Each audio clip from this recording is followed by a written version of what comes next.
Out. Rider. Anand. Out. Rider. Anand.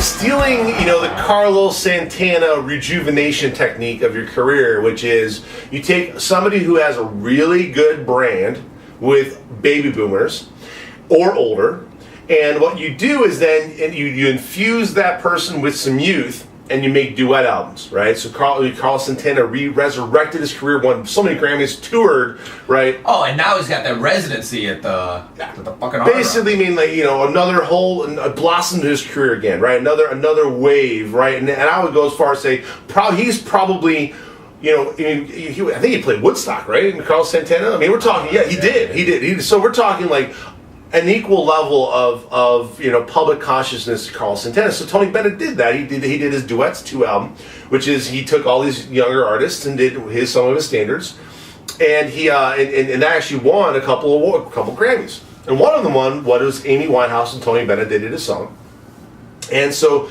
Tony Bennett had won earlier in the day, and then the second time he won, and this is the pre-telecast now, and he was at the pre-telecast, very Vince Gill style, right? So cool. So he's cool to see Tony Bennett go up there and accept the accolade, and he came out a second time, and so as soon as he had this conversation, he's always calls people up. First time he called up his son, and then I think it was one of his son's ideas to do this duet album, and then when he won the second time, it was for the Amy Winehouse single with him, and he actually had Amy Winehouse's parents come up. So obviously she's British, and it's her father and mother. Mother's near crippled, right? She barely can walk, and they're an older couple, and they came up.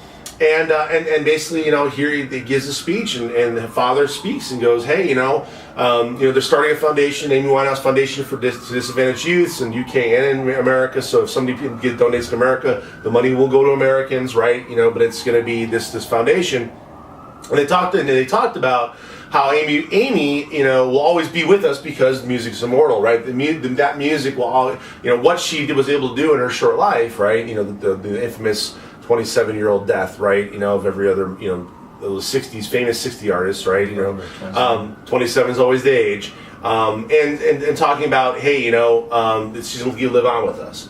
And one of the things that the father said is that when he heard about her collaborating with Tony Bennett, one of his favorite songs that he used to always sing to her as a little girl was the song that he actually played with Tony Bennett. And so he goes, so when he tells the story when Amy mentions to him that she's going to collaborate with Tony Bennett and do this particular song, and she said, he said, well, do you know the words, to this song? She's like, Dad, you sung it to me so many times as a baby. This is the song that mattered, right? And kind of talked about a little bit more too about how she couldn't get into the perform at the Grammys at the 50th when she had her Back in Black album.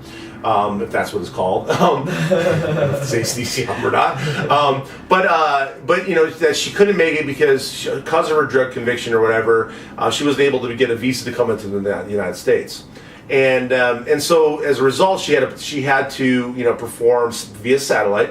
And any young musician doesn't appreciate any kind of accolade, because when you're young, you really, especially a young woman, right? The world, you think the world revolves around you. You have no idea. And I think it's one of those things that the appreciation of your career as you get older, to say that you made an impact, that people actually listen to you, is something that I think you appreciate more as you get older. So she was a young woman when she won her first couple of Grammys, and when she won Album of the Year, right? Her parents revealed that she actually, at that point, it kind of sunk into her, right? That I think it was more a self-defense mechanism, right? To not get her hopes up, right? To not be hurt, right? To not believe or try to tear it down in her head. But when she won, she was super excited, right? And it was an emotional time, and it was something she appreciated. And you start realizing how much a lot of these times we're really insecure people. Human beings are just really insecure, and when you're a musician, you put yourself out there,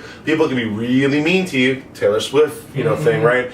And you're putting yourself out there, you're bearing your soul, and if you have any authenticity, and you're performing live, you can make a mistake, you can miss a note. Right. segue which right we'll get there. into. It's great.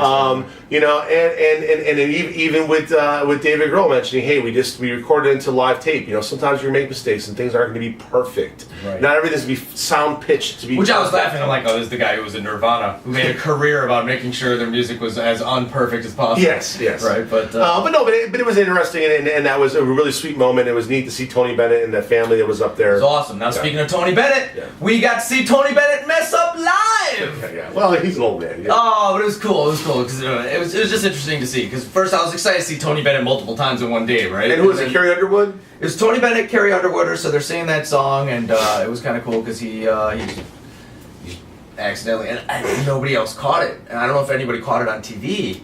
I haven't heard anyone talk about it. We'll tell specifically what happened. Well, so they're singing, and so they're doing a thing where, you know, Tony Bennett sings a line, Carrie Underwood sings a line. Tony Bennett sings a line, Carrie Underwood sings a line. There's some line, I don't remember what song it was. And then, but there's some line that starts with the word like. And Tony Bennett forgot, and it's a Tony Bennett song, so I'm sure he's just used to a million times his whole life singing the whole song himself, right? Yes. So he just kind of slipped and actually said, like, and then stopped. But he was smart enough to stop when he realized he heard her singing like too. So it was like, like,